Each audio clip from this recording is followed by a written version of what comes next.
Hello friends, দেখো আজকে আমি এই চিকেনের লেগ পিসগুলো রান্না করব। অ্যাকচুয়ালি খুব একটা কারি একটু রাখবো, খুব একটা মাখো মাখোও করবো না। অ্যাকচুয়ালি আজকে আমার ঘরে গেস্ট আছে। গেস্ট বলতে আমার দেওরের ছেলে, সে খুব ভালো রেজাল্ট করেছে, 96 করে পেয়েছে উচ্চ মাধ্যমিকে। তো বাইরে পড়তে চলে যাবে, এই জন্য ওকে আমি আজকে নেমন্তন্ন করে খাওয়াবো।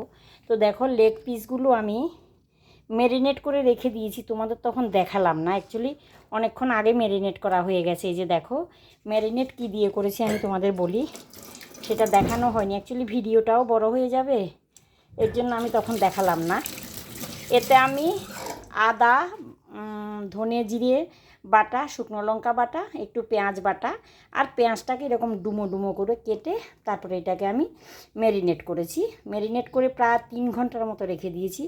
এখানে একটু কাঁচা লঙ্কা থেতো করেছি, এখানে রসুন থেতো করেছি। দেখো একটুখানি আলু দেবো আমি এতে, গোটা এরকম দু টুকরো করে আলু করেছি, 2 পিস করে। তো এই হালকা একটুখানি ভেজে এগুলো আমি দিয়ে দেবো। আলুগুলোকে আমি জাস্ট একটু পিট ও পিট করে ভেজে তুলে রেখে দেবো। পরে লেগ পিসগুলো আমি খুব একটা লঙ্কা তেল দেব না, তেল ও খেতে পারে না, ও ভীষণ ডায়েট করে। ও ডায়েটটা দিয়ে দিয়েছেন ডক্টর, এর জন্য ডায়েট করে, এর জন্য আমি ওকে আজকে একদিন খেয়ে নেবে। তো আমি তেলটা বেশি একটা দেব না। আলুগুলো এরকম হালকা ভেজে তুলে রেখে দিয়েছি আমি। এই যে দেখো এবার কড়াতে আমি একটুখানি চিনি দিয়ে দিই, চিনি দিলে মাংসের কালারটা ঠিকঠাক থাকে। তো দেখো এতে তেজপাতা ফোড়ন দিলাম, আর গোটা দারচিনি এলাচ ফোড়ন দিয়ে দিলাম।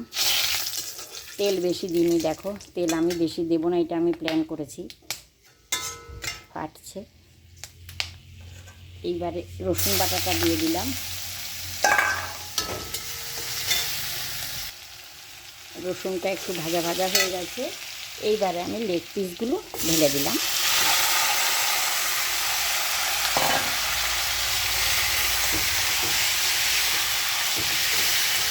একদম আঁচ কমিয়ে দিয়ে এটাকে আমি করব। যে লঙ্কাগুলো ছোটো করে রেখেছি ওগুলো দিয়ে দিলাম। দেখো এটাকে খুব ভালো করে নেড়ে চেড়ে আমি এবারে একদম লোতে এটা রেখে ঢেকে দিলাম, কারণ মোটা পা তো লেগ পিস, এগুলো সেদ্ধ হতে একটু টাইম লাগে। দেখো একদম আঁচটা কমিয়ে আমি ঢেকে দিলাম। দেখা যাক, পুরো ভিডিওটা বড় হয়ে যাবে বলে আমি অনেকটা কেটে কেটে করছি। দেখো আমার মাংসগুলো অ্যাকচুয়ালি 4 ঘন্টা তো হবে, 5 ঘন্টা হবে না, হয়তো 4 ঘন্টা হবে। আমি ম্যারিনেট করে রেখে দিয়েছিলাম, ম্যারিনেট করে রেখে আমি পার্লার চলে গেছিলাম। তো এর জন্য এগুলো মোটামুটি সেদ্ধ হয়ে এসছে। অনেকক্ষণ যদি তোমরা ম্যারিনেট করো তাহলে মাংস সেদ্ধ হতে বেশিক্ষণ টাইম লাগে না। আমি কিন্তু এতে ভিনিগার, লেবুর রস বা টক দই কিছুই দিইনি। আমি এর জন্য একটু আগে এটাকে ম্যারিনেট করে রেখে দিলাম। এই যে দেখো কালারটা কি সুন্দর এসছে। সে আবার আমার রান্না খেয়ে খুব ভালোবাসে। সবাই তো এখন আর পারি না, আসলে তেল মশলা ছাড়া রান্না করতে করতে এমন হয়ে গেছে না, এখন আর পারি না। এদিকে দেখো কুমড়ো কেটে রেখে দিয়েছি, এগুলোকে ভাজবো বেসন দিয়ে। তো আমি এটাকে আরও একটু ঢেকে দিয়ে দিই, আরও একটু টাইম লাগুক। মাংসগুলো অনেকক্ষণ আগে ম্যারিনেট করে রাখাতে আমার মনে হয় মাংসগুলো মোটামুটি সেদ্ধ হয়েছে। যাক, আলুটা আমি দিয়ে দিই, যে আলুটা রেখেছি ওটা আমি দিয়ে দিই। আমি মাংসের মধ্যে একটু গরম জল দেবো। গরম জল করে দিলে, যে কোনো তরকারিতে গরম জল দিলে তরকারিটার টেস্ট বাড়ে। তাও আমি ঢেকে ঢেকে আর একটু করি। সবে আলুটা দিয়েছি তো আমি একটু টিপে দেখেছি, মাংসটা দেখলাম সেদ্ধ হয়ে গেছে।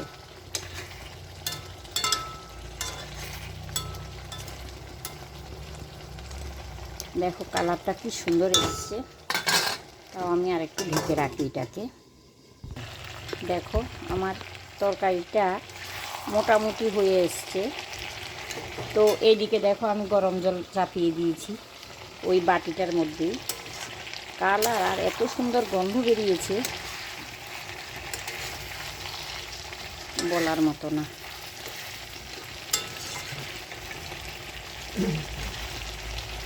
বেশি একটা ঝোল করব না, মাখো মাখো। অ্যাকচুয়ালি লেগ পিসের দো পেঁয়াজি এইটা বলতে গেলে। তো জলটা একটু গরম হোক, জলটা দিয়ে আমি ঢেকে দেবো এটাকে। যেহেতু আমি এটাতে গোটা দারচিনি এলাচ দিয়ে দিয়েছি, আমি আলাদা করে আর গরম মশলা দেবো না।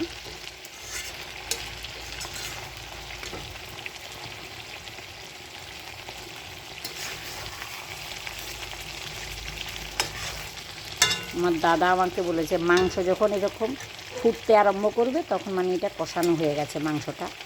মাংসটা কষানোটাই নেই, ওই যে ফাটছে আস্তে আস্তে, তোমরাও শুনতে পাচ্ছ।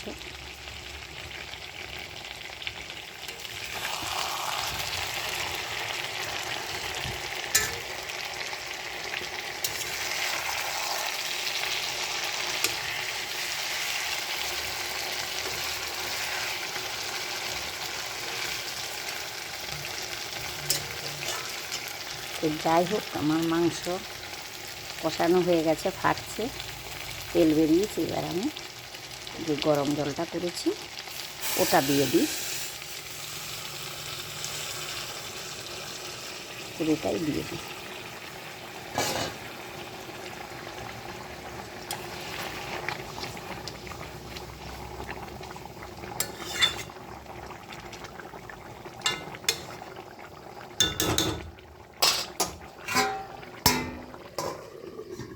আমি ঢেকে দিয়ে দিলাম, হয়ে যাক, তারপরে দেখাবো। তো আমার তরকারিটা অলমোস্ট হয়ে গেছে।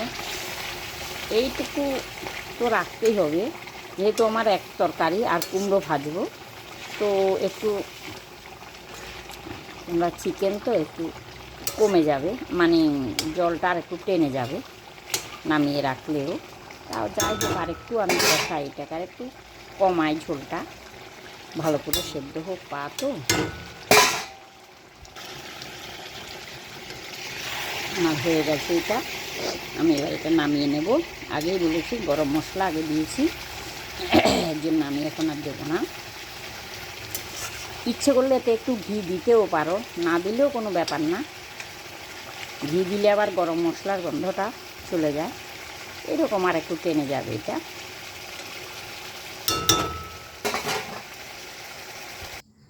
দেখো আমার এটা রেডি টু সার্ভ। কালারটা কীরকম এসছে তোমরা তো দেখতে পাচ্ছ, খুব সুন্দর কালার এসছে, ধোয়া উঠছে। তো এটার নামটা কি দেওয়া যায়? অ্যাকচুয়ালি দো পেঁয়াজিও দেওয়া যায়, দো পেঁয়াজিতে বেরেস্তা ভেজে দিলে দো পেঁয়াজি বলা যেত। যাই হোক, রান্না যে যেরকম করে সেরকমই। তোমরা এরকম করে রান্না করে খেয়ে দেখবে কেমন হয়েছে, আমাকে বলবে। প্লিজ আমাকে শেয়ার অ্যান্ড সাবস্ক্রাইব করো, আমার ওয়াচ টাইম হচ্ছে না, হয়তো আমি ভালো রান্না করতে পারছি না এর জন্য। ঠিক আছে, রাখলাম, বাই।